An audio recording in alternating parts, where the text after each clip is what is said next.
할렐루야. 우리 믿음의 반석, 우리 그 교제 책과 함께하는 영적성, 우리 그 믿음의 반석 양육반 오늘 제 11과고요.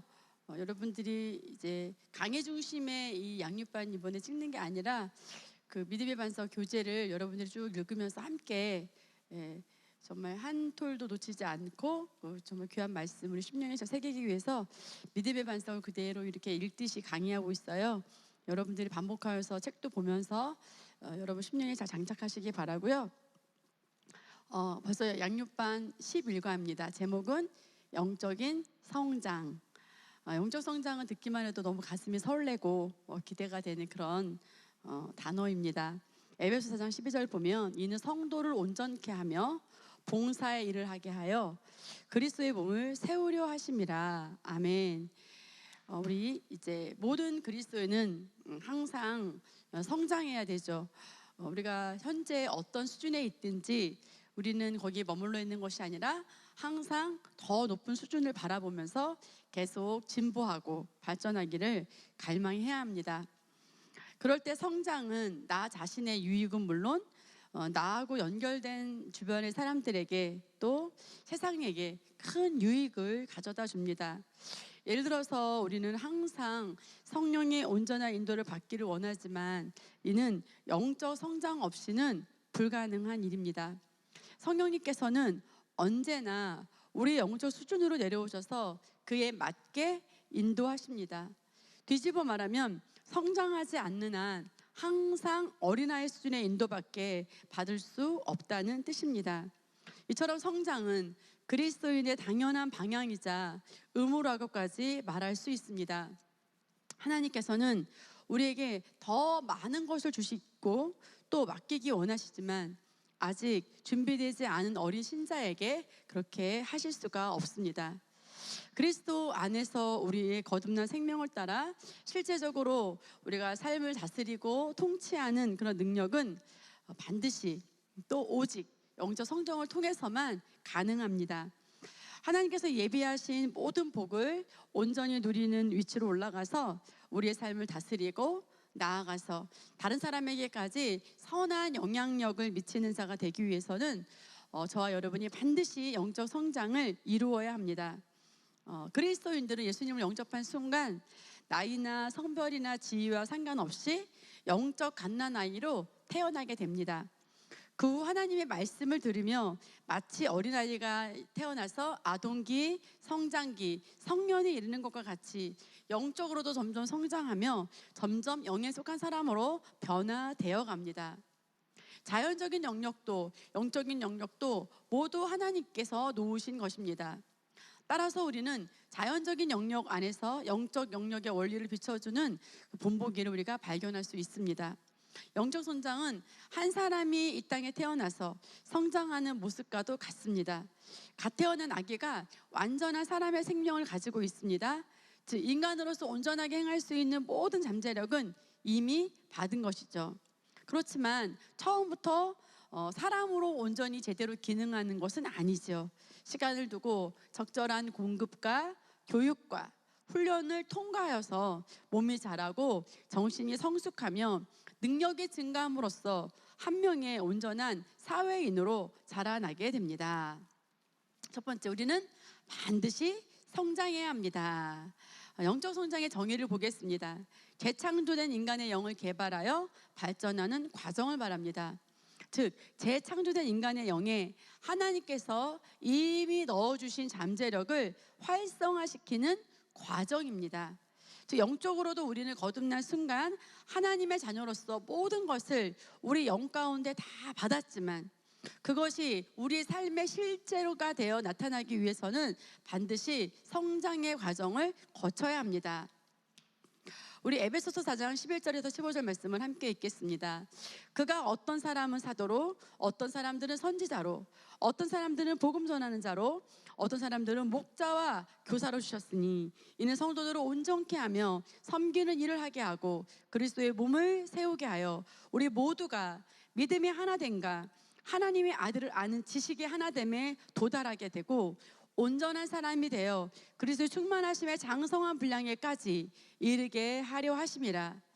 이는 우리가 이제부터는 더 이상 어린아기가 아니니 사람들의 속임수와 교활한 술책으로 그들을 속이려고 기다리는 온갖 교리의 풍조에 밀려 이리저리 다니지 아니하고 오직 사랑 안에서 진리를 말하며 우리가 모든 일에 성장하여 그에게 이르리니 그는 머리시며 곧 그리스도시니라. 아멘. 우리 에베소서 4장 11절 15절 말씀을 함께 읽었는데요. 오종 사역자는 하나님께서 교회에 주신 선물입니다. 그래서 위 구절은 오종 사역의 직분을 열거하면서 그 주어진 목적이 성도를 온전하게 하기 위함이라고 말씀합니다. 성경은 우리가 성장하는 것을 온전하게 된다라고 표현합니다. 즉 이어지는 구절에서 보듯이 성도가 온전한 사람을 이루어 그리스도의 장성한 분량이 충만한 데까지 이르는 것, 이것이 하나님의 뜻입니다. 거듭날 때 저와 여러분이 영안에 완벽한 생명을 받았지만 그 생명이 바깥으로 표현되어서 우리의 삶 곳곳에서 실제적으로 온전히 이루는 삶을 우리가 남아 있습니다. 그런 후에 비로소 섬기는 일, 즉 사역의 일을 하는 것입니다. 어린아이는 다른 사람을 섬길 수가 없습니다. 영적으로 성숙해지면서 자연스럽게 하나님의 나라와 교회를 위해 섬기는 자가 되는 것입니다. 그리하여 그리스도의 몸된 교회가 건강하게 세워지게 되는 것입니다. 성경은 우리에게 그리스도의 장성한 분량까지 자라라고 말합니다. 그리스도의 장성한 분량이란 예수님이 그러셨던 것처럼 모든 분야에서 완벽한 성령 인도를 받는 것을 말합니다. 이것이 우리의 최종 목표입니다.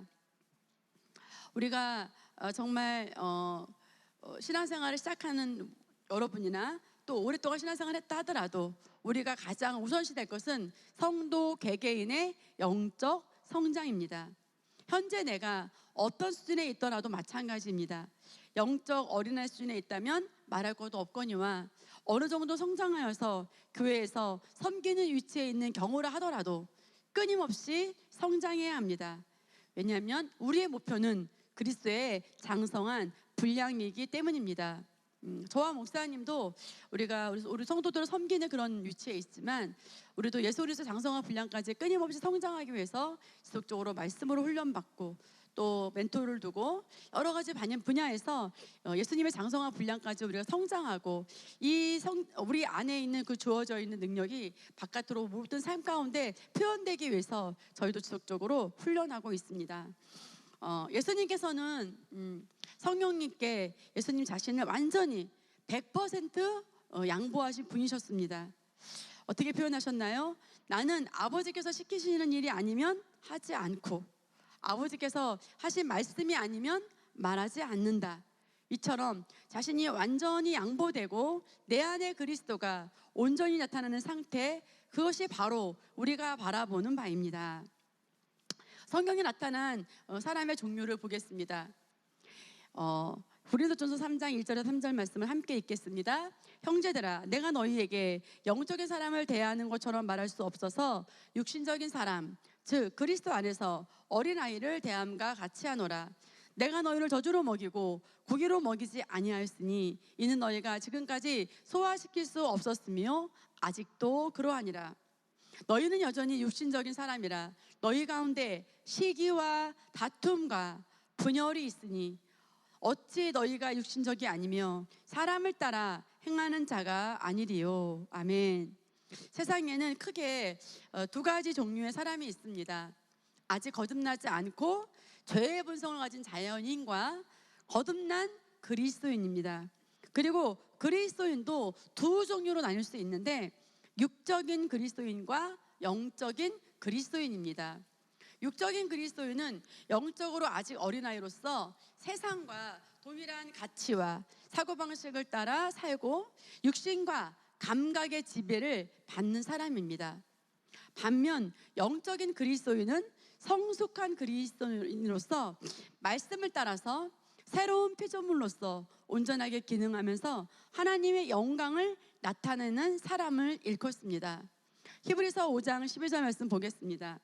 그때로 보면 너희가 마땅히 선생들이 되었어야 할 터인데 이제 다시 하나님의 말씀의 기초 원리들이 무엇인지를 누군가가 너희에게 가르쳐 주어야 하니 젖이 필요한 사람들이지 단단한 음식을 필요로 하는 사람들은 되지 못하는도다. 아멘.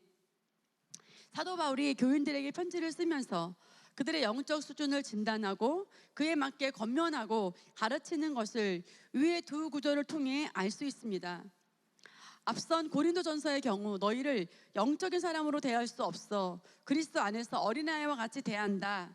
너희는 육신적인 사람이다 라고 말하며, 다음으로 본 히브리서에서도 지금쯤이면 당연히 가르치는 위치에 있어야 하는데 여전히 기초 원리를 배워야 할 수준이다 라고 하면서 공통적으로 단단한 음식이 아닌 젖을 먹는 사람들이라고 표현합니다.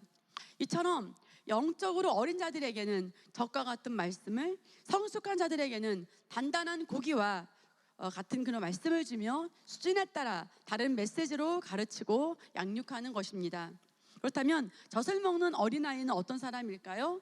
히브리서 5장 13절에 보니까 젖을 먹는 자는 누구나 의의 말씀에 능숙하지 못하나니 이는 그가 아기이기 때문이요. 아멘. 한마디로 의의 말씀에 능숙하지 못한 자, 개역개정에서는 의의 말씀을 경험하지 못한 자라고 표현합니다. 단순히 성경 말씀을 잘 모른다거나 기도를 잘 안 한다거나 교회 모임에 참석한 지 얼마 안 되었다라는 것이 아니라 의의 말씀, 즉 그리스도 안에서 거듭난 새로운 피조물로서의 정체성과 의의 본성에 대해서 얼마나 잘 알고 또 삶에서 그래서 적용하여 경험하며 그에 따라 기능하고 있는지를 기준으로 삼는 것입니다. 반대로 의의 말씀에 능숙한 사람은 영적으로 성숙한 사람입니다. 이처럼 거듭난 그리스도인의 실제에 대하여 알지 못한다면 영적으로 성장할 수 없습니다. 히브리서 5장 14절 말씀 보겠습니다. 단단한 음식은 장성한 사람들의 것이니 그들은 그 말씀을 사용함으로 감각들을 단련하여 선악을 분별하는 사람들이라. 뭐 해야 되겠습니까? 분별해야 되겠습니다. 영적으로 장성한 자는 말씀을 사용함으로 감각들을 단련하여 선악을 분별하는 사람들이라고 말씀합니다. 즉 의의 말씀으로 훈련되어 무엇이 옳고 그른지를 정확하게 분별할 수 있는 사람을 일컫습니다. 단순히 말씀을 아는 것에 그치는 것이 아니라 그 말씀으로 훈련되고 삶을 지어가는 수준에 이르는 것입니다. 고린도전서 13장 11절은 내가 어린아이였을 때에는 어린아이 같이 말하고 어린아이 같이 이해하며 어린아이 같이 생각하였으나 어른이 되고 나서는 어린아이의 일들을 버렸노라. 아멘. 어린아이의 말과 생각과 행동이 있고 장성한 자의 말과 생각과 행동이 있습니다. 장성한 자는 어린아이 시절의 방식들을 벗어나고 버리게 됩니다. 성장의 본질은 삶을 다루는 능력의 증가입니다. 말씀을 적용하여 삶에서 일어난 다양한 환경들을 다루고 항상 좋은 것을 선택하고 취할 줄 아는 능력에 따라 영적 어린아이와 장성한 자가 구별됩니다. 특별히 우리가 가장 기본적으로 우리 가정에서 또 부부간에 자녀와 또 가족 간에 우리가 이 모든 말씀을 통해서 삶을 다스리는 능력이 증가되고 좋은 것을 선택하고 우리가 영향력을 미칠 수 있는 그런 자리로 우리가 성장해야 되겠고요. 저도 지속적으로 성장해 가도록 그렇게 하겠습니다. 영적 성장의 열쇠를 보겠습니다. 하나님께서 모든 사람에게 원하시는 것은 거듭나서 성령 충만 받는 것이고 모든 거듭난 자에게 기대하시는 것은 지속적인 성장입니다. 그만큼 우리는 현재 어떤 수준에 있든지 모두 영적 성장을 사모하고 추구해야 합니다. 영적 성장을 위해 우리가 기억해야 할 열쇠들이 있습니다. 첫째, 새로운 피조물로 지어진 의인인 나를 인식하고 의의 말씀을 삶의 모든 분야에 적용하고 살아가십시오. 모든 분야, 가정과 직장과 사업과 건강과 형통과 부요와 평안과 행복과 모든 분야에 의인인 걸 인식하고 우리가 이 분야의 말씀을 적용하며 살아가는 것입니다. 예수님을 영접하고 거듭난 그 순간 완전히 새로운 피조물이 되었음을 알고 삶 가운데 새로운 모성을 따라 기능하는 것이 바로 성장의 시작입니다. 이에 대해 앞서 살펴본 히브리서 말씀에서도 의의 말씀에 능숙한 자가 바로 영적으로 성숙한 자라고 말씀하고 있습니다. 그러므로 만약 여전히 스스로를 새로운 피조물로 인식하지 않고 아직도 열심히 노력하고 뭔가를 해야 하나님께서 복을 주신다는 율법적인 사고에서 빠져나오지 못했다면 영적 성장이 시작도 되지 않은 상태라고 할 수 있습니다. 우리가 하는 신앙생활의 본질이 바로 하나님으로부터 온 새로운 생명과 본성에 능숙해지고 성장해 가는 일이기 때문입니다. 그러므로 새로운 피조물로 지어진 의인으로서 자신을 바라보고 의의 말씀을 따라 기능하고 있지 않다면 예수를 믿은 지 아무리 오래되었더라도 여전히 영적 어린아이일 수밖에 없습니다. 두 번째, 가르침을 잘 받는 영을 유지하십시오. 지금 어느 정도 성장하고 말씀을 누리고 있다고 해도 우리는 하나님 앞에 가는 그날까지 지속적으로 성장하여 예수님의 장성한 분량까지 나아가야 합니다. 이러한 성장을 위해서 가장 중요한 것은 무엇보다도 teachable spirit, 가르침을 받는 영이고요. 다시 말하면 겸손한 영이에요. 이 땅에 멘토가 필요하지 않은 사람은 아무도 없습니다. 자신이 어느 수준에 올라왔다고 해서 난 이제 웬만한 건 다 알아라고 생각하며 더 이상 가르침을 받기를 거절한다면 이는 하나님께서 보시기에 너무나 아름답지 못한 모습입니다. 내가 아는 것과 되는 것은 다릅니다. 우리가 알고 있지만 삶에 이 모든 걸 적용되어지는 것은 다른 문제라는 거죠. 말씀에 익숙해져서도 우리가 어떻게 해야 하는지 다 알면서도 실제로 어떤 분야나 사안에서는 여전히 잘 되지 않는 부분이 반드시 있을 수가 있습니다. 그럴 때 그 분야에 대해서 나보다 앞서간 사람들을 언제 어디서나 배울 준비가 되어야만 합니다. 다른 것은 내가 앞서 있다 할지라도 하나의 배울 점을 발견한다면 언제든지 겸손한 심령으로 그에 대한 가르침을 받아들이는 것입니다. 최근 목사님께서 독서 코칭을 받고 계신 정혜일 작가 같은 경우는 심한 아토피로 2018년 영상을 보니까 정말 굉장히 중증 환자처럼 보이고 지금도 3시간 이상 이렇게 의자에 앉아 있을 수 없을 정도로 심각한 아토피라고 그래요. 목사님이 고백기도도 치유 고백기도도 이번 주에 보내주시고 또 중보하고 계신데 그분이 아직까지 그렇게 그분이 또 필요한 부분이 있죠. 그렇지만 목사님께서는 그분이 많은 책을 읽었고 그분에게 갖고 있는 것들을 영적인 멘토는 아니지만 배우고자 하시는 거죠. 그래서 우리가 이와 같이 가르침을 받고자 하는 것, 겸손한 영을 유지하는 것은 우리가 배움에 있어서 너무 중요한 태도 중에 하나입니다. 우리가 배울 점을 발견한다면 첫 번째 언제든지 겸손해야 되고 또 겸손한 심령으로 내가 그것을 다 가르침을 받아들이려는 그런 태도가 필요하고요.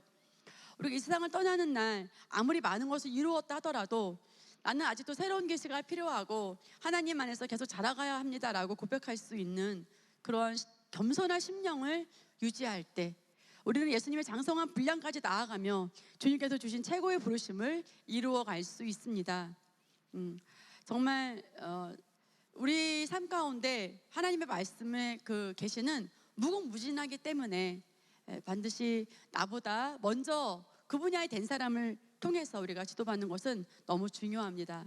세 번째, 갓난아이와 같이 순전한 젖을 사모하는 겁니다. 갓난아이는 항상 엄마의 젖을 사모하죠.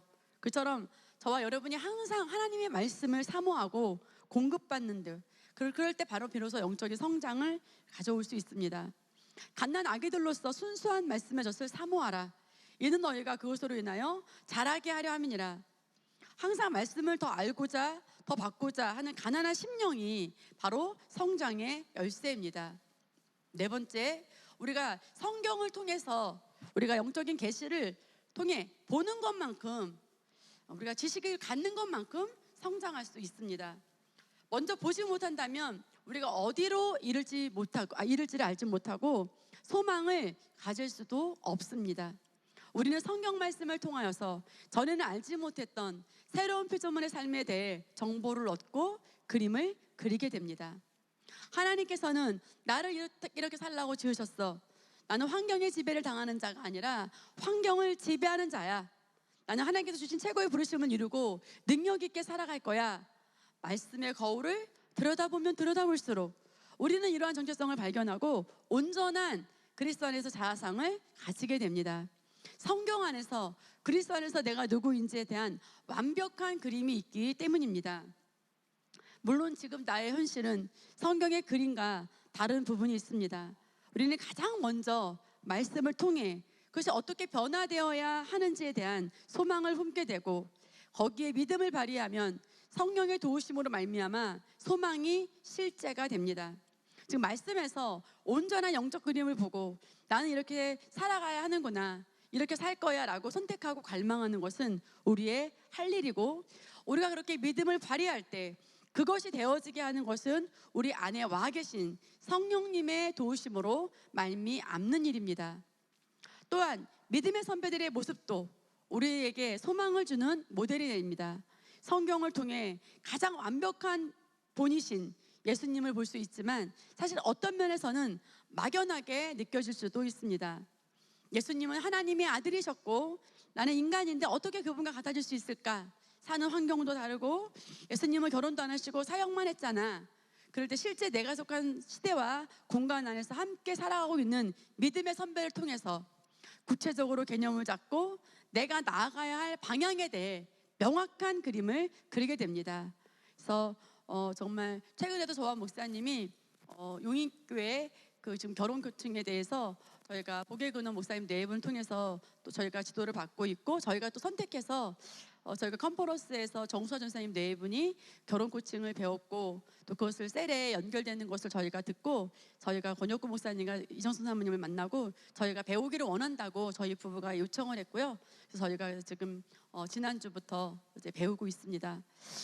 나보다 그 분야에 먼저 배움이 있는 분들, 그래서 영적으로 성숙한 분에게는 공통점이 있습니다. 왜냐하면 그분도 하나님의 말씀에 대해서 어린아이와 같은 순수함과 단순함을 가지셨기 때문에, 그래서 하나님의 말씀에 대해서 받아들이고 또 입에서 정말 말씀과 다른 것들을 택하지 않고 그 말씀으로 사랑하고 살아가는 그런 사람들의 그 삶을 보고 배우고, 또 가까이서 김진호 목사님과 최순혜 목사님의 사역 현장 가운데서 멘토링 받으시면서 점핑하시면서 많은 것들을 배우셨던 것들을 저희 부부에게 흘려주고 계십니다. 그래서 김진호 목사님이 어떻게 하시는지, 최순혜 목사님이 어떻게 하시는지 그런 것들을 구체적으로 전달해 주셔서 저희 부부가 복을 받고 있습니다. 이와 같이 우리가 영적인 소망을 갖게 되면 앞으로의 발전과 성장이 늘 기대가 되고 정말 작년으로 돌아가고 싶은 마음, 한 달 전으로, 불과 하루 전으로 돌아가고 싶은 마음이 없어지게 됩니다. 고린도후서 4장 16절에 이렇게 말하고 있죠. 우리가 낙심하지 아니하노니 우리 겉사람은 낡아지나 우리 속사람은 날로 새로워지도다. 이것이 그리스도인의 당연한 삶의 태도입니다. 이처럼 우리는 성경을 통해 또한 믿음의 모델을 보면서 소망을 가지고 추구하는 것만큼 성장할 수 있습니다. 다섯 번째 목표는 그리스도의 장성한 분량까지입니다. 우리가 추구할 영적 성장의 도달점은 분명하게 제시되어 있습니다. 아직 지상에 그리스도의 장성한 분량까지 도달한 사람은 없습니다. 그러므로 우리는 결코 성장을 멈추거나 안주할 수 없이 하나님 앞에 가는 그날까지 성장의 여정을 계속해야 합니다. 여섯 번째, 도전적인 말씀을 들었을 때는 베레아 사람처럼 성경을 상고해보고 말씀을 받아들이십시오. 성장은 곧 변화입니다.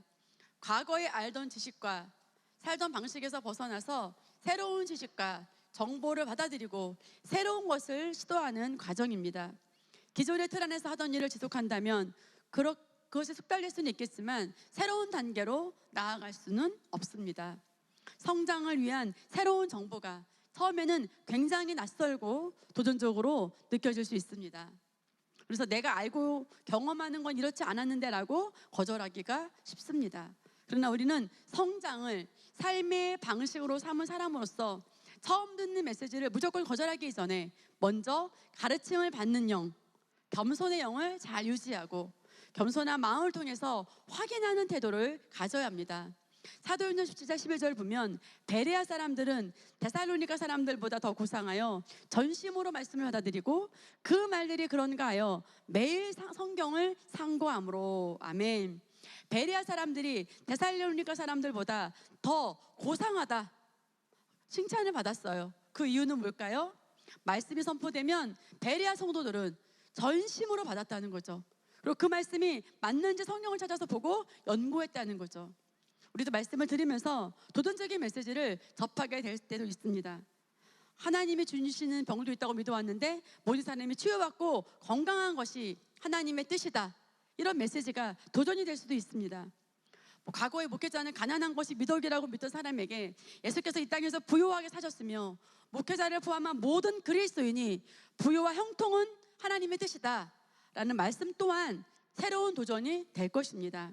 그럴 때 반사적으로 거절만 하는 것이 아니라 성경으로 돌아가 맞는지 확인해보고 성경과 일치하는 것이라면 환영하고 받아들이는 태도를 가져야 합니다.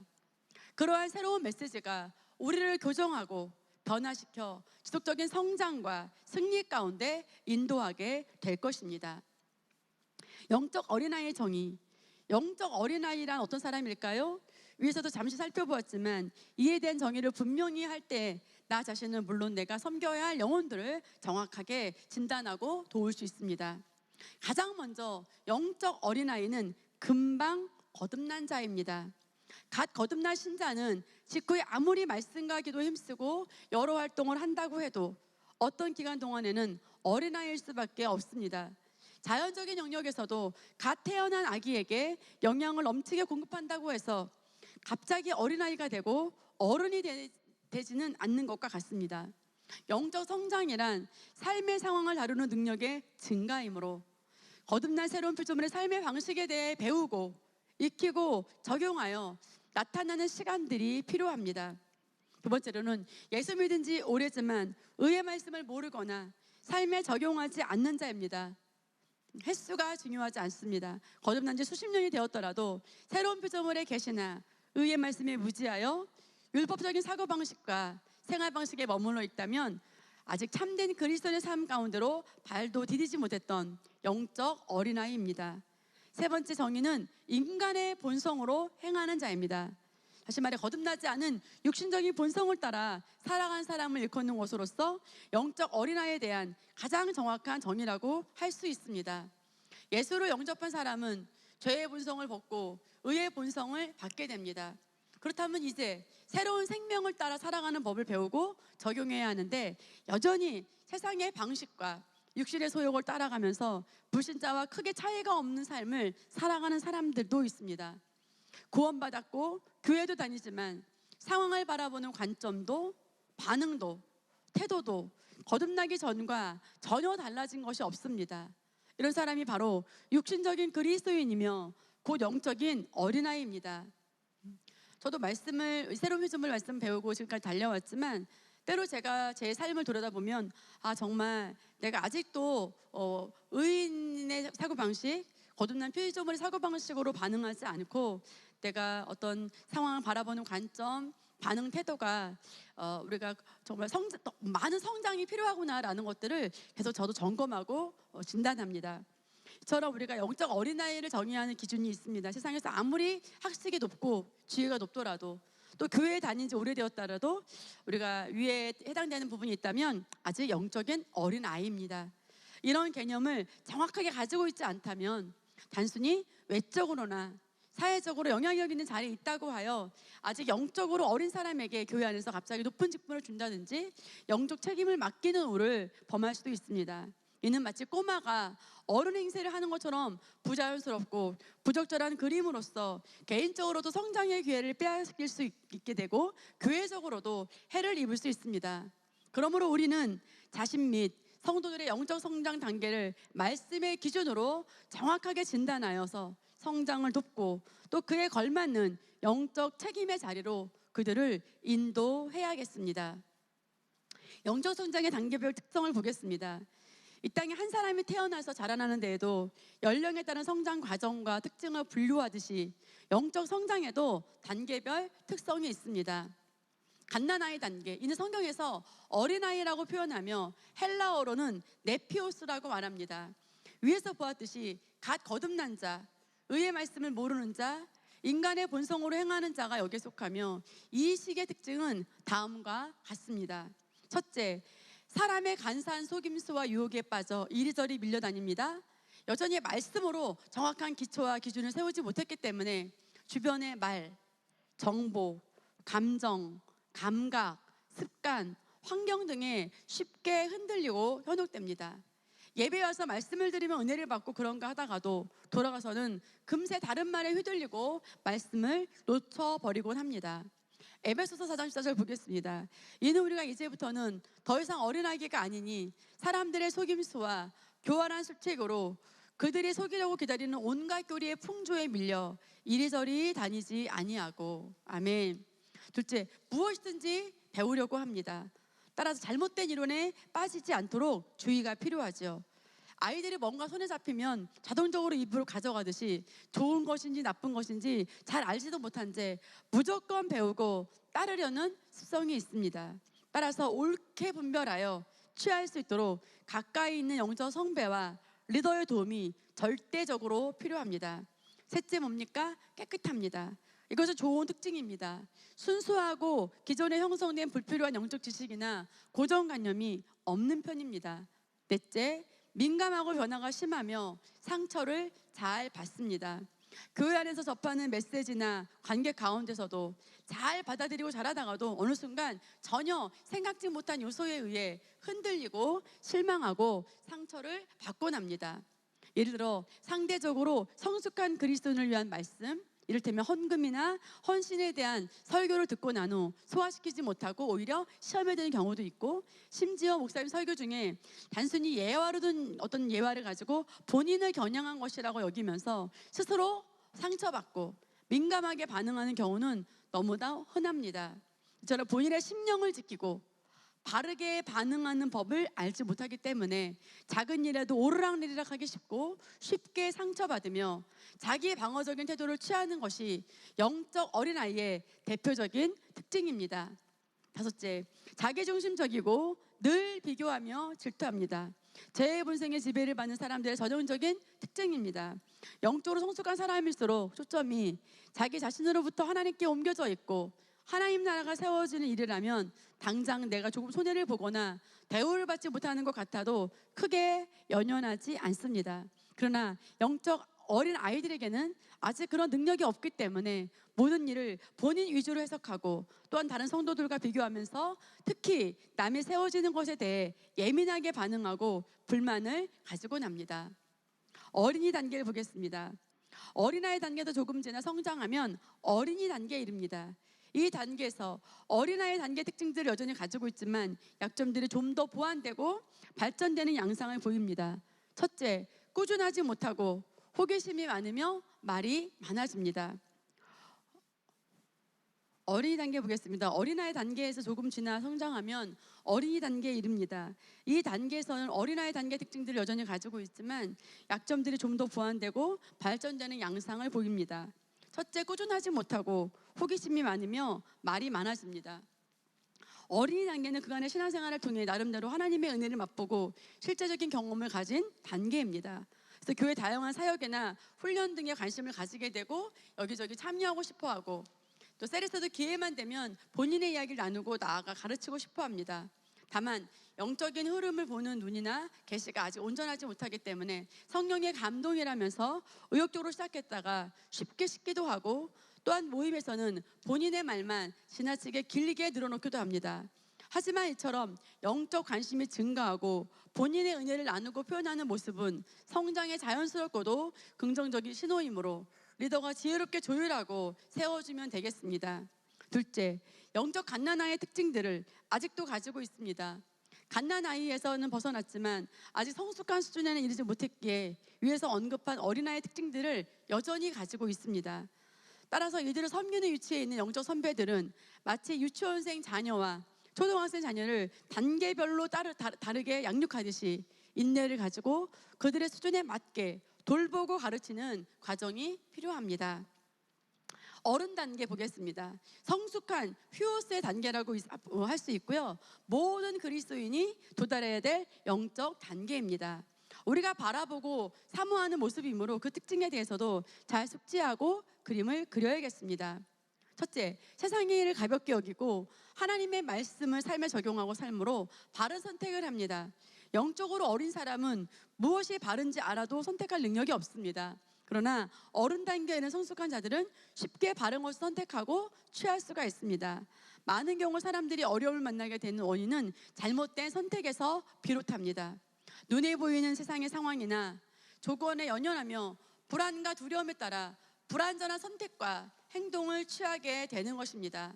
그래서 우리가 어떤 것도 두려움으로 선택해서는 안 되겠습니다. 영적으로 성숙한 단계에 이르면 환경과 상관없이 말씀을 따라 살게 되고 가장 바르고 온전한 선택을 함으로써 그래서 인생을 주도하는 위치에 서게 됩니다. 하나님의 말씀보다 더 큰 지혜는 없습니다. 그러므로 그분의 말씀으로 세상과 사람과 사건을 바라보게 되면 그런 사람이 하는 선택은 항상 바를 수밖에 없고 바른 선택은 항상 바른 결과를 낼 수밖에 없습니다. 여호수아 1장 8절 보겠습니다. 이 율법책을 내 입에서 떠나지 않게 하고 주야로 그 안에 있는 것을 묵상하여 그 안에 기록된 대로 모든 것을 지켜 행하라. 그리하면 내가 너의 길을 번영하게 만들 것이고 내가 좋은 성공을 이루리라. 아멘.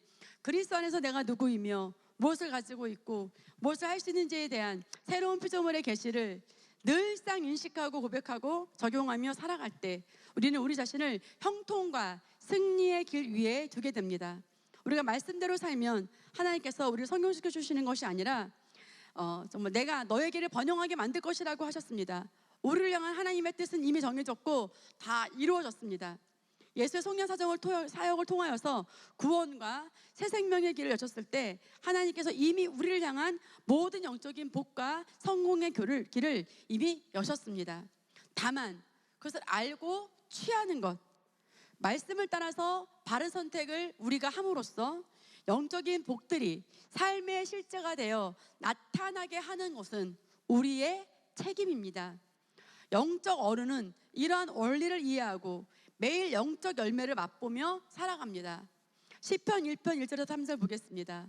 악인들의 관계를 따르지 아니하며 죄인들의 길에 서지 아니하며 조롱하는 자들의 자리에 앉지 아니한 사람은 복이 있도다. 그의 즐거움이 주의 법에 있으니 그가 주의 법을 주야로 묵상하는도다. 그는 감가에 심겨진 나무 같아서 계절을 따라 열매를 맺으며 그의 잎사귀는 마르지 아니하리니 그가 무엇을 하든지 번성하리로다. 복 있는 사람은 먼저 악인에게 죄인들의 길, 오만한 자의 자리를 멀리합니다. 이는 모두 거듭나지 않은 세상 사람들의 방식을 이야기하는 것입니다. 그리스도인이라 할지라도 세상의 법을 따라 기능한다면 영적인 결과가 얻으리라고 기대할 수 없습니다. 이는 마치 물 근원에서 멀리 떨어져 심겨진 나무와 같습니다. 영적 공급이 없는 곳에 털을 잡았기 때문에 주위 환경에 예민하게 반응하면서 살아남아 열매를 맺기 위해 안간힘을 써야 합니다. 그러나 복 있는 사람은 세상의 방식이나 세상의 지혜나 세상의 태도를 취하지 않고 오직 하나님의 말씀을 기뻐하고 인식하며 그대로 살아갑니다. 그럴 때 그는 강가에 심겨진 나무처럼 언제나 공급받으며 싱싱하고 건강하게 모든 일에서 풍성한 열매를 맺습니다. 이것이 말씀의 뿌리를 둔 성숙한 성도의 모습입니다. 그들은 하나님의 법이 역사하는 원리를 이해하고 확신하기 때문에, 다시 말해 그만큼 말씀화되었기 때문에 항상 그의 근거한 선택을 하고 행동함으로써 무엇을 하든지 형통하고 좋은 열매, 정말 오래 남은 열매를 맺게 됩니다. 히브리서 10장 25절 보겠습니다. 어떤 사람들의 습관처럼 우리 자신들이 함께 모이는 것을 저버리지 말고 서로 권면하여 그날이 가까이 오는 것을 볼수록 더욱 그리하자. 영적으로 성숙한 사람들은 믿는 자들과 모이기를 힘씁니다. 함께 모여서 말씀을 선포하고 간증을 나눌 때 거듭난 그리스도인으로서 정체성이 강화되고 세움을 입게 됩니다. 세상의 모임에서 일시적인 위로나 또 지적인 만족을 줄 수는 있지만 이와 같은 신성한 정보를 제공함으로써 우리 영을 충만케 할 수는 없습니다. 성숙한 자들은 이 비밀을 너무 잘 알기에 모이기를 사모하고 기뻐합니다. 히브리서 5장 12절에서 14절 말씀 보겠습니다. 그때로 보면 너희가 마땅히 선생들이 되었어야 할 터인데 이제 다시 하나님의 말씀의 기초 원리들이 무엇인지 가르쳐 주어야 하니 젖이 필요한 사람들이지 단단한 음식을 필요로 한 사람들은 되지 못하는도다. 젖을 사용하는 자는 누구나 의의 말씀에 능숙하지 못하나니 이는 그가 악이기 때문이요 단단한 음식은 장성한 사람들의 것이니 그들은 그 말씀을 사용함으로 감각들을 단련하여 선악을 분별하는 사람들이라. 아멘. 앞서 보았던 말씀입니다. 장성한 자는 의의 말씀을 사용하여 자신들의 감각, 즉 영적 감각을 훈련하여서 선과 악을 분별할 수 있는 사람들입니다. 이런 사람들은 굳이 문제를 붙잡고 고민하거나 답을 찾는 과정을 거치지 않더라도 너무나 자연스럽게 무엇이 하나님의 뜻인지, 무엇이 옳은 것인지, 어떤 행동을 취해야 하는지 즉시 알고 선택할 수 있으며 뿐만 아니라 다른 영적 어린아이들이 혼미하게 된 원인도 금방 파악할 수 있습니다. 성숙한 그리스도인은 단단한 음식을 먹을 수 있습니다. 다시 말해 어떤 하나님의 말씀이라도 온전히 소화시키고 받아들일 수 있는 것입니다. 우리는 모세의 삶을 통하여 세상을 가볍게 여기고 하나님의 말씀을 우선해 두는 삶을 본을 볼 수 있습니다. 그는 하나님 중심적이며 내세를 예비하는 삶을 살았습니다. 그는 당대 최강의 나라인 애굽의 공주의 아들로 입양되었고 평생 궁중의 화려한 삶을 살 수 있었습니다. 그러나 그것을 내려놓고 하나님의 뜻을 따라 이스라엘 백성을 이끄는 부르심을 선택하였습니다.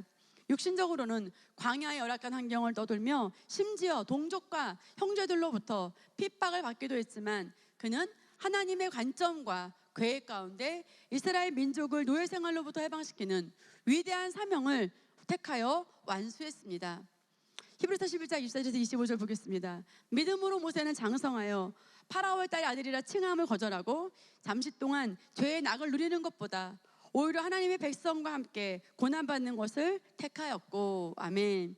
위 구절에서 말씀하듯이 이 세상의 영광은 잠시 동안 죄의 낙을 누리는 것뿐입니다. 모세는 이것을 알았기에 참으로 세상의 일을 가볍게 여기고 영원한 하나님 나라의 계획과 목적을 따라 이스라엘 민족의 지도자로서 최고의 인생을 살았습니다. 이것이 영적으로 성숙한 자의 첫 번째 특징입니다. 둘째, 사람들의 비판이나 칭찬에 초연합니다. 보통 사람들은 당연히 칭찬을 들으면 기분이 좋고 비판을 들으면 기분이 상합니다. 그러나 성숙한 사람들은 그런 감정적인 반응의 수준을 벗어나 있습니다. 우리는 바울의 삶을 통해 그러한 모델을 발견할 수 있습니다. 고린도후서 10장 18절, 이는 스스로 칭찬하는 사람이 인정을 받는 것이 아니요 주께서 칭찬하는 사람이 인정을 받기 때문이라. 아무리 스스로 잘했다 생각하면서도 자부심을 가지고 깨끗함을 내세운다 해도 옳다는 인정은 오직 주님으로부터 오는 것입니다. 이처럼 자기 자신을 포함한 모든 사람들의 평가를 넘어서 오직 하나님을 기준으로 삼는 것이 사도 바울의 태도였습니다. 고린도전서 4장 3절에서 4절 말씀 보겠습니다. 그러나 너희에게서나 인간의 판단에 의해서 판단받는 것이 나에게는 아주 하찮은 일이라. 실로 나도 나 자신을 판단하지 아니하노라. 내가 자책할 것은 아무것도 알지 못하나 이것으로 내가 의롭게 되는 것은 아니니라. 그러나 나를 판단하시는 분은 주시니라. 아멘. 최고의 계시를 알았던 사도 바울도 당대의 평가를 받고 비난도 받았습니다. 그의 태도는 한결 같았습니다. 사람들의 판단을 작은 것으로 여기고 그것이 좋은 평가이든 나쁜 평가이든 자신의 정체성에선 아무런 영향을 미치지 못한다는 것을 분명히 알았습니다. 나아가 스스로의 판단도 의지하지 않았습니다.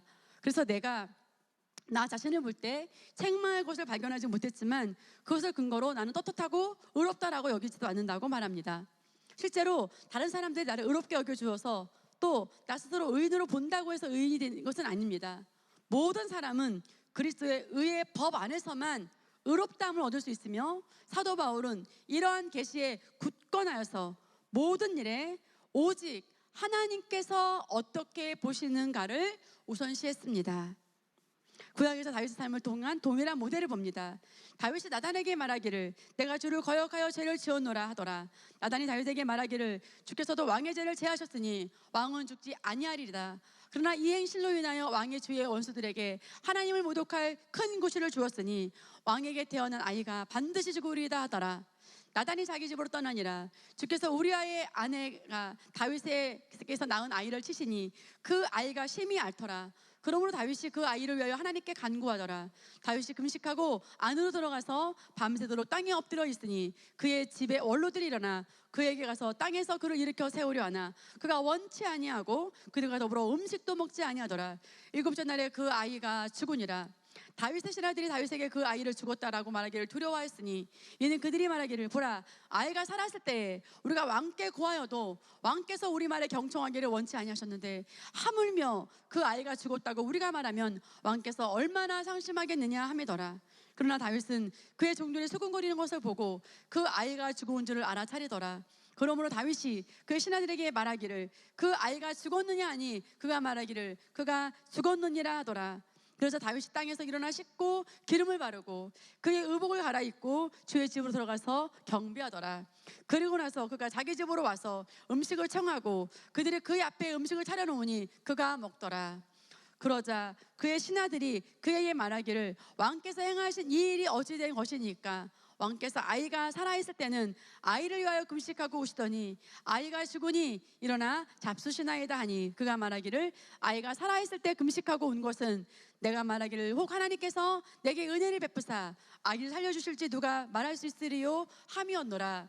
그러나 이제 그 아이가 죽었는데 어찌하여 내가 금식하겠느냐? 내가 그를 다시 데려올 수 있느냐? 내가 그에게로 갈 수는 있어도 그는 내게로 돌아오지 못하리라 하더라. 아멘. 사마 12장 13절에서 23절 말씀을 함께 읽었는데요. 다윗이 밧세바와 간음하여서 아기가 태어났는데 선지자 나단을 통하여서 아이가 태어나면 죽을 것이라는 예언을 받았습니다. 이에 다윗은 금식하여서 밤새 하나님께 엎드려 아이를 위해 간구했습니다. 그런데 아이는 일주일 만에 죽었고 신하들은 다윗이 상심할까봐 정말 걱정했는 다윗의 의외의 반응을 보였죠. 더 슬퍼하는 것이 아니라 오히려 아무 일이 없었다는 것처럼 자리에서 일어나 몸을 단장하고 밥을 차려 나오라고 식사를 했습니다. 신하들이 의아해서 물어보니까 다윗은 대답합니다. 아이가 살아있을 때는 혹시 하나님께서 나를 불쌍히 여겨주실까 하고 기도했지만 이제 아이가 죽었으니 하나님의 뜻은 행해졌고 더 이상 내가 금식하고 기도할 필요가 있겠느냐? 이처럼 다윗은 모든 행동의 중심에 철저히 하나님을 의식하는 태도가 있었습니다. 그는 자기의 감정이나 죄의식 또는 사람들의 시선을 의식하지 않고 오직 하나님 앞에서 자신이 어떻게 비추어지며 어떻게 그분께 중심을 드릴지에 관심이 있었습니다. 그래서 하나님께서는 그를 두고 내 마음에 합한 자라고 표현하였습니다. 이처럼 하나님을 사람보다 더 의식하는 것이 성숙한 자의 특징입니다. 영적 어린아이는 자기중심적이고 사람 중심적입니다. 그래서 사람들이 자신을 부정적으로 평가하거나 오해하는 것을 견디지 못하고 자존감에 쉽게 상처를 받으며 움츠러듭니다. 마치 세상 사람들이 억울한 일을 당하면 자신의 가치가 떨어졌다고 생각하여 해명하기 위해 갖은 애를 쓰고 심지어 목숨까지 끊는 경우가 있으며 영적 어린아이는 이런 일에 쉽게 낙심하고 상처를 받습니다. 따라서 성령 인도를 따라 믿음으로 선택한 길에 사람들의 인정과 지지가 따르지 않으면 쉽게 낙심하고 포기하고 맙니다. 영적 어른은 다르지요. 하나님 중심의 삶을 살며 철저히 사람보다 하나님을 더 의식합니다. 그들 사람의 평가와 상관없이 말씀에서 말하는 자신의 존재와 가치를 그에 대해서 흔들림이 없습니다. 웬만한 반대나 핍박은 그들에게 전혀 문제가 되지 않습니다. 그렇게 늘 안정적으로 자신이 가야 할 믿음의 길을 추구하며 나아가는 것이 바로 영적으로 성숙한 사람들의 특징입니다.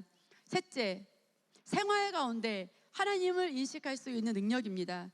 그리스도의 삶은 문제없는 삶이 아닙니다. 모든 인생에는 예기치 않은 상황이나 사건이 있기 마련입니다. 지금 겪었던 일이 앞으로 또 벌어지지 않는다고 볼 수 없습니다. 반드시 그와 같은 상황은 우리에게 또 다가옵니다. 그런데 영적으로 어리고 연약할수록 그런 상황 앞에 놀라고 당황하며 주저앉고 맙니다.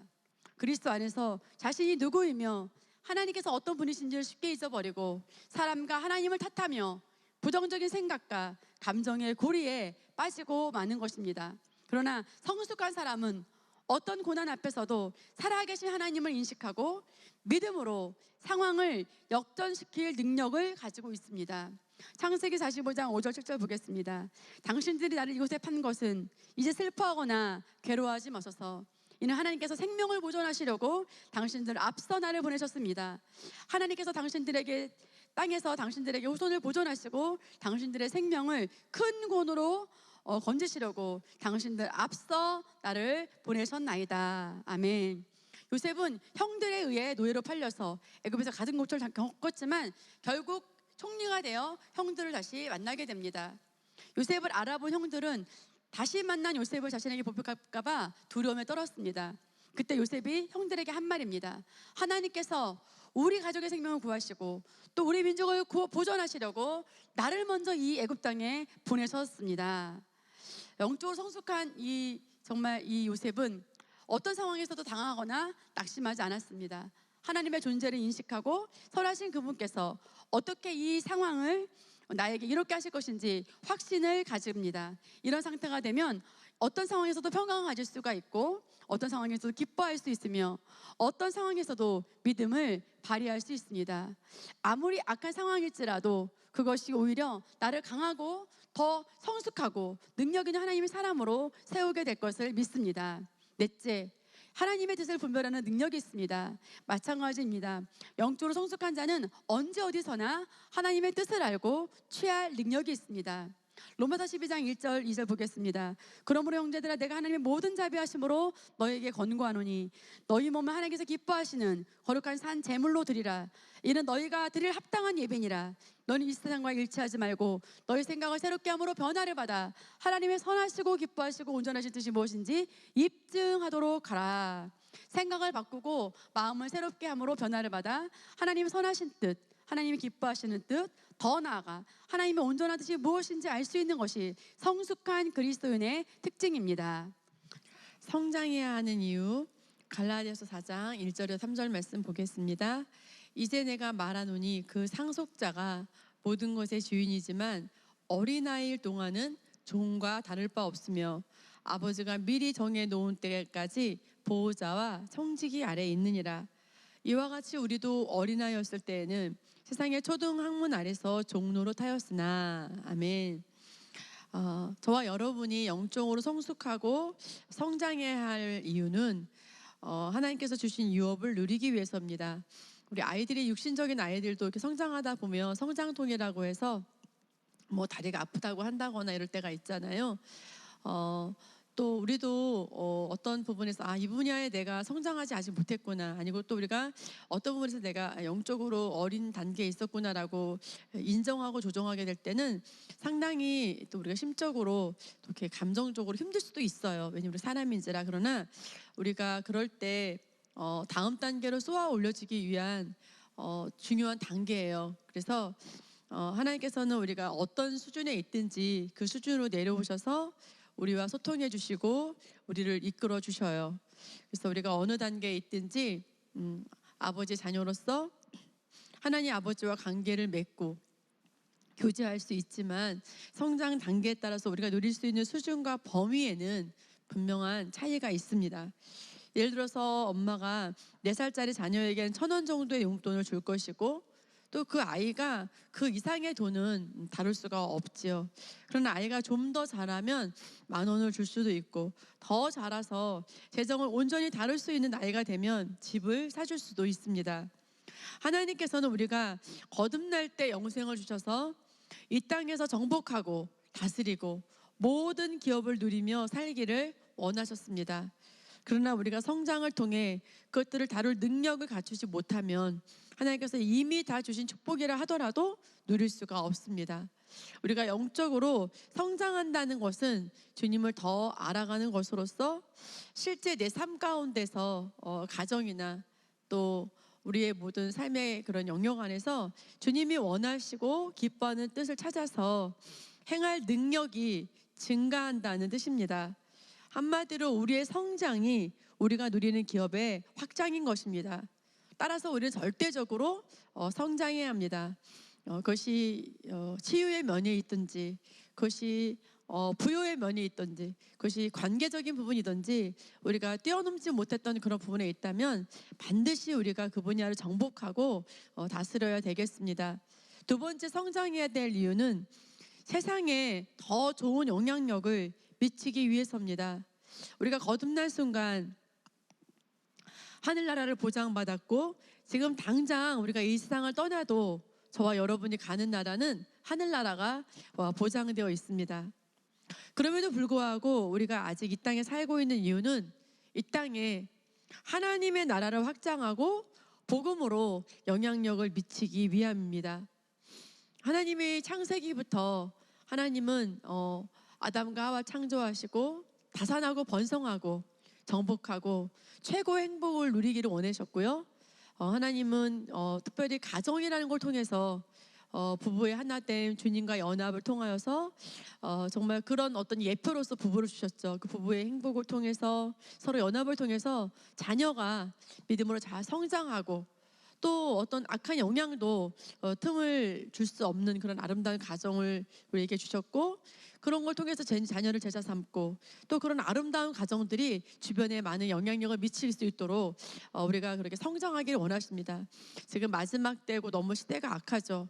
주변에 많은 가정들이 이혼하고 깨어지고 있고 그런 시대에 우리가 살고 있는데, 우리가 영적으로 성장할 것은 그런 모든 이유 중에 하나는 우리가 세상에 영향력을 미치기 위해서 하나님 나라를 확장하는 거의 가장 기본은 우리 가정이 하나님 말씀 안에서 더욱더 연합되고 더 우리가 행복한 하나님의 말씀한 삶을 살아내는 것입니다.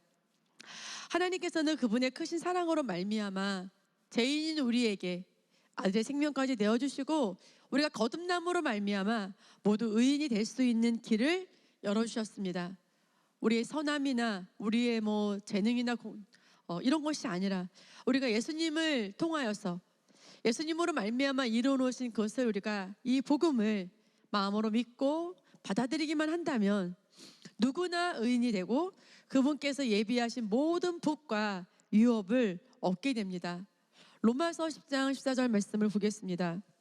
그런즉 그들이 믿지 아니하는 일을 어찌 부르리요, 듣지도 못한 일을 어찌 믿으리요, 전파하는 이가 없이 어찌 들으리요. 그러나 하나님은 이 땅에서 기능할 육신이 없기 때문에 누군가 그분을 대신해서 사람들과 관계하면서 복음을 알리고 영향을 미쳐야 합니다. 우리는 세상을 하나님과 화목하게 하는 직분을 받았습니다. 즉 하나님께서 이미 다 이루어 놓으신 일을 사람들이 알고 동참하게 하는 일입니다. 이것이 바로 우리가 이 땅에서 사는 단 하나의 목적입니다. 가정에서 아이를 키워도, 회사에서 일을 해도, 학교에서 공부를 해도, 어디에서 무엇을 하든지 우리가 이 사명을 위해 살아가는 것입니다. 그러나 영적으로 성장하고 영적 영역이 증가하면 같은 일을 하더라도 더 많은 사람을 돌보고 더 많은 영향력을 미칠 수가 있게 됩니다. 이처럼 우리가 부름받은 복음의 사명을 온전히 수행하는 일에서도 영적 성장은 반드시 전제되어야 할 조건인 것입니다. 앞서 갈라디아 9절에서 보았듯이 모든 재산은 물려받은 상속자라 할지라도 어린아이일 동안에는 그것을 누리고 취할 능력이 없으므로 그의 실제 삶의 수준은 종과 다를 바가 없습니다. 그는 세상을 다스리기보다는 오히려 굴복당하는 위치에 있습니다. 그러나 성숙한 자는 물려받은 모든 유업을 자유자재로 활용하고 행사하며 환경을 다스리는 위치에 설 수 있습니다. 피조물이 고대하는 바는 하나님의 아들들이 나타나는 것이니, 여기서 말하는 이 아들이라고 하는 것은 성숙한 아들 휴오스를 말합니다. 하나님께서 완벽하게 창조하셨던 이 세상이 아담과 하와의 범죄로 말미암아 헝클어져서 또 하나님이 본래 만드신 모습과 질서대로 기능하지 못하고 있습니다. 그래서 모든 피조물은 하나님의 성숙한 아들들이 나타나서 다스림을 행사하기를 애타게 기다리고 있습니다. 하나님께서 창조하신 본 모습을 회복하고 그 목적대로 온전히 쓰이기를 갈망하고 있는 것입니다. 성장은 때로는 진통이 있을 수 있지만 성장은 매우 아름다운 일입니다. 나 자신의 성장은 물론이요, 주위 사람들의 성장하는 과정을 지켜보는 일은 너무나 행복하고 기쁘고 보람된 일입니다. 특히 우리가 이미 영적으로 성장한 위치에서 자녀를 양육하고 제자를 훈련하면 그들은 내가 겪었던 시행착오를 거칠 필요가 없습니다. 나의 삶이 그들에게 본이 되고 또한 멘토링을 통해 세움이 일어나기 때문입니다. 이로 인해 그들은 더 빠르고 정확한 길을 통해 성숙한 단계에 이르게 되고 인생이라는 한정된 시간 안에서 더 많은 유업을 누리고 더 큰 영향력을 미치는 위치로 올라가게 됩니다. 그러므로 나의 성장은 결코 나 한 사람만의 것이 아닙니다. 나의 성장에는 나와 관련된 모든 영역과 모든 사람들이 달려 있습니다. 내가 인생에서 어디까지 나아갔느냐 하는 것이 내가 접하는 모든 사람들, 특별히 나의 자녀와 영적 제자들이 그들의 인생에서 어디까지 나아갈 것인가 지대한 영향을 미칩니다. 한 명의 변화는 결코 그 한 사람에게만 머물러 있지 않습니다. 우리 생각보다 훨씬 많은 사람들이 그로 인한 열매의 수혜를 입게 됩니다. 그렇기 때문에 하나님께 우리 한 사람 한 사람의 성장이 그렇게도 중요하고 간절한 것입니다. 영적 성장의 공식을 보겠습니다. 영적 성장은 곧 능력의 증가이고 다시 말하면 내 삶을 다스리는 능력의 증가입니다. 이를 위해서는 먼저 영적 지식이 있어야 하고 또 그것을 인내로 적용하는 과정이 필요합니다. 지식이 없다면 애초에 적용할 수도 없을 것이고 지식만 알고 적용이 없다면 그저 머리로만 아는 수준에 머물러서 삶에서 실질적인 열매를 맛볼 수 없습니다. 우선은 말씀을 통해 정확한 영적 지식을 얻고 더불어 그것을 삶에서 실제로 적용하는 훈련 과정을 통하여 영적 성장이라는 결과를 얻게 됩니다. 영적 지식, 우리가 알아야 할 영적 지식. 첫째, 새로운 피조물로서 나는 누구인가? 둘째, 그리스도 예수 안에서 내가 받은 유업은 무엇인가입니다. 예를 들어 우리가 받은 영적 유업에는 영생, 의, 치유, 부요, 평강, 성령 인도, 기도 응답, 승리 등 수많은 분야가 있는데 이것들에 대하여 성경 말씀을 통해 정확한 지식을 얻고 내 것으로 삼아야 합니다. 이러한 말씀은 주로 복음서와 서신서에 나와 있습니다. 그리고 나아가 성경의 모든 약속의 말씀들 또한 우리가 알아야 할 영적 지식입니다. 이처럼 말씀을 통해 영적인 지식을 얻고 실제하는 과정을 두고 거울 원리라고 표현합니다. 야고보서 1장 22절에서 25절 말씀을 같이 읽겠습니다. 그러나 너희는 말씀을 행하는 자가 되고 단순히 듣기만 하는 자가 되어 자기 자신을 속이지 말라. 누구든지 말씀을 듣기만 하는 자가 되고 행하는 자가 되지 않는 사람은 거울로 자기의 타고난 얼굴 모습을 보는 사람과 같으니 이는 그가 자기를 보고는 가서 즉시 자기가 어떻게 생겼는지를 잊어버림이라. 그러나 자유의 온전한 법을 주시하고 그 안에 계속 머물러 있는 자는 듣고 잊어버리는 자가 아니라 오히려 실행하는 자니 이 사람은 그의 행실로 복을 받으리라. 말씀에서 내가 누구이며 무엇을 가지고 있는지 무엇을 할 수 있는지에 대한 자유롭게 하는 온전한 법을 보고 그대로 생각하고 말하고 행동하는 것입니다. 사실 모두 우리 안에 주어졌고 다 이루어진 것들입니다. 그래서 구약 성도와는 달리 하나님께서는 더 이상 우리에게 말씀에 순종하는 자가 되라고 하지 않으시고 말씀을 행하는 자, 무엇이라고요? 말씀을 행하는 자가 되라고 하십니다. 말씀을 보고 나서 지키려고 애쓰며 행동을 제어하는 것이 아니라 우리 안에 주어진 것들을 확인하고 인식하면서 안으로부터 자연스럽게 나타나는 것입니다. 고린도후서 3장 18절 보겠습니다. 그러나 수건을 벗은 얼굴로 거울을 보는 것 같이, 수건을 벗은 얼굴을 보는 것 같이 주의 영광을 유리를 통해 보는 우리 모두는 주의 영으로 말미암은 것 같으니 영광에서 영광에 이르는 똑같은 형상으로 변모되느니라. 아멘. 이 구절은 모세가 받았던 영광과 우리 영광을 비교하여서 말씀하십니다. 모세가 시내산에 율법을 받으러 갔을 때에 주의 임재가 스며들어서 그의 얼굴이 주의 영광으로 빛나게 되었습니다. 그래서 모세는 사람들을 대할 때 수건으로 얼굴을 가릴 수밖에 없었습니다. 율법의 직분, 정죄의 직분을 받았던 모세에게도 이처럼 영광이 있었는데 이제 의의 직분을 받은 우리에게는 더 큰 영광이 있다고 말씀은 이야기합니다. 그래서 말씀을 볼 때 이는 마치 모세가 수건을 벗고 자신의 얼굴을 거울에 비춰보는 것과 같아서 우리는 주의 영광으로 빛나는 자신의 모습을 보게 됩니다. 그리고 그리스도 안에서 새로운 피조물 된 내가 누구인지, 무엇을 가지고 무엇을 할 수 있는지에 대한 말씀을 들여다보면 볼수록 점점 더 말씀에 비친 그 모습으로 자연스럽게 닮아가게 됩니다. 더 완전한 빛을 계속 들여다봄으로써 우리가 가진 빛이 점점 더 밝아지는 것입니다. 그전에는 나의 빛이 너무 희미하여 다른 사람은 물론이거니와 나 자신조차도 나의 빛을 제대로 볼 수 없는 상태였는데 말씀을 보고 계속 인식하고 선포하다 보면 성령으로 말미암아 내 안으로부터 빛이 점점 더 강해지고 우리는 주의 영광의 능력으로 살아가는 사람이 됩니다. 적용하게 보겠습니다.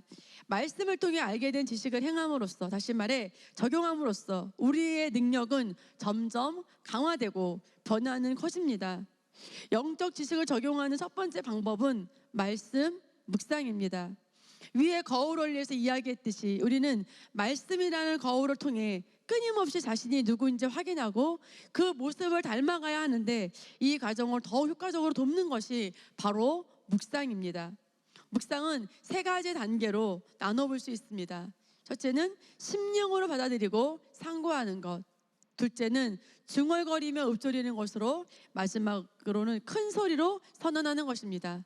예를 들어 예수께서 채찍에 맞으심으로 내가 나음을 입었습니다 라는 정보를 처음 접했을 때 말씀을 살펴보고 상고함으로써 아 그렇구나 라고 마음으로 믿는 것이 첫 번째 단계라면 그 말씀을 계속 입에 두고 예수님의 채찍에 맞으심으로 나의 모든 질병을 해결하셨습니다.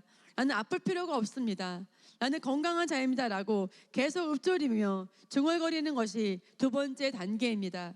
그리고 세 번째는 마치 사자가 으르렁거리며 표효하듯이 큰 소리로 그 말씀을 선포하는 것입니다. 두 번째 적용 방법은 말씀대로 생각하고 생각을 바꾸고 또 믿고 말하고 행동하는 것입니다. 하나님의 말씀을 받아들이면 그대로 생각하기 시작하고 그대로 말하기 시작하며 또 그대로 행동하기 시작합니다. 그래서 최순일 목사님도 그런 예화를 드셨어요. 어떤 사람이 어떤 부분을 혼을 제어하기 위해서 그 부분을 이제 계속 우리가 부각시키면 오히려 그 부분이 없어지는 것이 아니라 계속 그 잘못된 행동을 하게 된다는 거죠. 그래서 여러분 사과를 드시지 마세요. 사과 생각하지 마세요. 그러면 계속 그 사람의 머릿속에는 사과만 그려질 거라는 거죠. 그런데 오히려 그냥 바나나를 주면 바나나를 먹으면서 그냥 사과 생각은 잊어버릴 수 있다는 거죠. 그런 것처럼 우리가 무엇을 막 고치려고 행동을 제어하려고 하는 것보다는 하나님의 말씀을 계속 받아들이고 또 생각하고 또 그것을 고백하기 시작하면 그 말씀이 우리 안에 채워짐으로 말미암아 저절로 말씀으로 말미암아 통찰력이 생겨서 그 말씀으로 상황을 바라보고 행동하고 살게 된다는 거죠. 로마서 10장 8절 10절 말씀 보겠습니다. 그러면 무엇을 말하느냐? 말씀이 내게 가까워 내 입에 있으며 내 마음에 있다였으니 곧 우리가 전파하는 믿음의 말씀이라. 사람이 마음으로 믿어 의에 이르고 입으로 시인하여 구원에 이르느니라. 우리가 이 구원에 놀라운 것도 고백을 통해서 이루어졌죠. 먼저는 마음으로 받아들이고 반드시 우리 입으로 고백할 때 이루어진 것처럼 우리가 이 비단 예수를 믿고 구원받을 때만 이 고백이 국한되는 것이 아니라 하나님께서 주신 모든 유업을 우리가 이렇게 고백을 통해서 우리 모든 영역이 실제가 됩니다. 먼저 성경을 통해서 나는 이런 걸 받았다, 난 이런 자다라는 말씀을 심령으로 받아들입니다. 그러면 그것에 대해서 나는 하나님께서 역사하시기에 전혀 문제가 없는 상태, 즉 의롭게 여겨지는 상태가 됩니다. 이제 하나님께서 그 분야에 대해 역사하실 통로는 온전히 열릴 것입니다. 그럴 때 입으로 시인하게 되면 그 말씀이 실제가 됩니다. 물이 가득한 댐에 수문을 열어 물을 쏟아내는 것과 같이 고백으로 말미암아 일이 일어나고 구원이 이루어지게 됩니다. 따라서 우리가 말씀을 받고 나서 그 말씀으로 생각을 바꾸고 믿고 행동하는 과정을 지속한다면 우리의 삶은 하나님께서 예비하신 수준의 풍성함으로 점점 더 확장되어 갑니다. 세 번째, 방언 기도와 경배 기도입니다. 이는 우리의 영을 활성화시키고 강화시키며 성령님과의 교제 가운데 기름 부음을 공급하고 믿음을 세워주는 중요한 기도들입니다. 마지막으로 한 가지 덧붙이자면 바로 믿음으로 결단하는 것입니다. 내가 아직 실제로 경험하지 못하고 있는 분야에 대해서 막연히 언젠가는 되겠지라며 생각할 때 잠깐 기도하고 선포한 수준이 아니라 이 문제를 해결하겠다라는 믿음으로 결단하고 작정하는 것입니다. 예를 들어 그리스도 예수 안에서 우리의 치유와 건강은 이미 이루어졌고 우리는 신성한 건강을 누리며 살아가는데 마땅한데 나는 여전히 증상을 느끼고 질병을 가지고 있을 수도 있습니다. 이에 대해서 말씀을 고백하고 있으니까 좀 지나면 낫겠지라는 것이 아니라 난 더 이상 질병의 문제로 고통받지 않을 거야. 이제 끝장을 내겠다라는 믿음으로 결단한 후 증상에 대해 선포하고 더 이상 그것을 받아들이지 않기로 결정하는 과정이 필요합니다. 재정 분야도 마찬가지입니다. 구원의 꾸러미 안에서 재정적 형통도 포함되어 있으며 거듭난 사람이라면 재정 분야의 축복을 누리는 것이 당연한 일입니다. 그러나 그 축복을 실제적으로 경험하기 위해서는 우리가 스스로가 영적 지식을 적용하는 과정이 필요합니다. 먼저 말씀을 통하여 우리가 부요한 자가 될 수밖에 없음을 보고 그런 후에 말씀을 받아들이고 묵상함으로써 믿음을 세우고 영 가운데 그 진리가 믿어질 때 마침내 결단하고 믿음의 걸음을 떼는 것입니다. 이스라엘 민족은 애굽 땅에서 나온 순간부터 이미 가나안 땅을 약속받았습니다. 그러나 그들은 믿음을 발휘하지 못하였고 그 땅에 들어가지 못했습니다. 땅에 들어간 후에도 마찬가지였습니다. 눈앞에 약속하신 땅이 펼쳐져 있었지만 얼마나 차지하느냐는 각자의 선택과 믿음에 달려 있습니다. 우리도 그리스도 예수 안에서 어마어마한 유업을 받았지만 그것을 삶에서 실제로 누리는 데 있어서는 우리 자신의 결단과 믿음의 행동이 있어야 합니다. 거기에는 믿음의 싸움도 필요합니다. 물론 결과는 승리로 정해져 있지만 싸움이 없으면 그 예정된 승리도 얻을 수 없습니다. 삶에서 놓치고 있는 부분, 아직 정복하지 못한 부분, 아직 이루어지지 않은 영역에 대해서 믿음을 발휘하고 적용하는 인내의 과정을 통과해야만 합니다. 그런 과정에 두려워서 그냥 나는 이대로 살 거야 라고 주저앉아 있다면 거듭나기 전이나 후에나 삶에 아무런 변화가 없을 뿐만 아니라 광야에 있기로 작정한 이스라엘 민족과 같이 방황하며 죽어가는 삶을 살게 될 것입니다. 우리는 단 한 사람도 이런 삶을 선택해서는 안 됩니다. 눈앞에 모든 것이 펼쳐 있는데 믿음이 없어서 한 발짝도 떼지 못하는, 심지어 자기 눈을 가리고 주님께서 주신 유업을 외면해버리는 그런 삶을 살아서는 안 되겠습니다. 치유의 땅을 차지하고 부요의 땅을 차지하고 관계의 땅을 차지하고 또한 이미 차지한 영역은 더 확장시키며 그렇게 끝없이 믿음의 행진을 계속해 나갈 때 우리는 세상과 완전히 다른 차원으로 기능하며 세상 사람들도 인정할 수밖에 없는 그런 기적의 사람이 될 것입니다. 저희 딸이 그런 얘기를 하더라고요. 대학교에서는 친구들과 또 끈끈하고 또 교수님들도 정말 이렇게 좀 많이 도움을 주고 대학원은 좀 사회인 것 같다. 교수님도 이렇게 이렇게 배려가 없으시고 동기들도 너무나 정보 제공도 없고 그래서 내가 많이 사회생활을 경험하고 또 그런 관계 속에서도 또 본인은 이제 또 후배들에게 좋은 걸 공급하며 그렇게 관계에서 또 다른 부분을 배운 것 같다라는 얘기를 하더라고요. 그래서 저희도 마찬가지예요. 저희도 저희 아이들이 컸는데 정말 자녀의 성장과 그들의 미래 또 내게 함께 있을 그런 시간 안에서 그들을 돕는 데 있어서 정말 좋은 중심과 좋은 의도로 자녀들에게 얘기한다 하더라도 그들이 정말 우리의 중심의 것을 잘 가져갈 수 있어야 되고 또 소통이 있어야 되고 관계라는 것은 지속적으로 발전시켜야 될 부분이고요. 저도 남편과의 관계 또 자녀와의 관계 그래서 그런 모든 영역을 하나님 말씀에 비춰보면서 점점 발전시키려고 저희도 이렇게 결단하고 그렇게 매 순간 들여다보고 있습니다. 우리가 말씀 안에 다 주어져 있지만 그런 최고의 수준까지 주님이 원하시는 정말 최고의 수준까지 우리가 가려면 우리가 더욱 말씀 안에서 선택하고 결단하는, 그냥 이 정도면 되겠지가 아니라 언젠간 되겠지가 아니라 반드시 우리가 그 분야를 또 우리가 헤쳐나가야 되겠습니다. 한 자연인이 갓난아이로 태어나서 많은 시간 동안 영양 공급을 받으며 좋거나 나쁜 다양한 상황들을 통과하여서 마침내 장성한 어른이 되는 것과 같이 영적인 성장도 한 사람이 영으로 거듭나서 새로운 피조물이 되고 새로운 피조물에 대한 말씀을 배우고 삶에 적용하며 자라나는 모든 과정을 통과해서 마침내 의인의 본성으로 기능하는 영적인 그리스도인이 되는 것입니다. 물론 일순간에도 될 수 있겠지만 우리가 모든 삶의 방향을 하나하나 선택하고 결단하여서 우리가 믿음의 걸음을 걸어야 되기 때문에 또 시간도 걸릴 수 있다는 거죠. 우리가 영적인 그리스도인은 모든 환경을 지배하고 평강과 기쁨을 잃지 않는 하나님의 자녀로서 많은 열매를 맺게 되고 누구도 부인할 수 없는 예수의 증인의 삶을 살게 됩니다. 우리 안에 평강과 희락, 또 기쁨의 열매, 그런 것들이 내 삶의 모든 분야에 넘치도록 우리가 모든 영역에서 우리가 선택을 해야 되겠습니다. 하나님께서는 우리의 갈망에 항상 응답하시는 분입니다. 어떤 상황에서라도 성장을 갈망한다면 성령으로 말미암아 우리에게 필요한 기회와 도움이 오게 됩니다.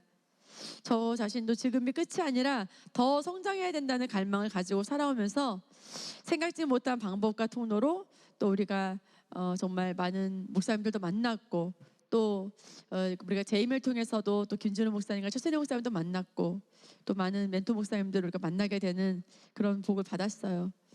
우리가 영적 성장에 우리에게 공급되는 것은 그것이 좋은 믿음의 서적일 수도 있고 또 영상 설교일 수도 있고 또 새로운 예측지 않은 만남일 수도 있습니다.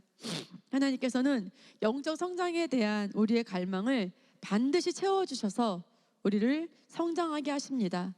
그러므로 이 땅에 사는 동안 결코 멈추지 않고 끊임없이 성장하기로 결단하시기 바랍니다.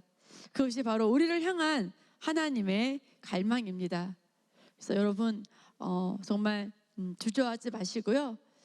여러 부분에서 반드시 성장한 것만큼 최고의 행복이 우리 가운데 있기 때문에 결단하시고 더 우리가 그냥 머무는 것이 아니라 어떻게 하면 더 이 일을 잘 해결할 수 있을까. 그래서 우리가 계속적으로 자녀와의 대화를 또 우리가 말씀 안에서 또 연구하며 또 부부간의 대화를 연구하며 또 주변에 있는 사람들과 우리가 관계하면서 우리 안에 있는 선한 영향력을 나타내고 또 그들에게 하나님의 말씀의 온전한 세계관과 또 말씀의 가치관을 우리가 전달해 줄 수 있는 그런 삶으로 저와 여러분이 성장하기로 갈망하고 그렇게 선택하기를 바라고요. 한 주간도 여러분이 말씀 안에서 지속적으로 영적 지식을 공급받는 그런 귀한 시간, 또 말씀을 고백해내는 그런 계시 있는 시간 되기를 주의 이름으로 축복하겠습니다. 다음 주에 만나 뵙겠습니다.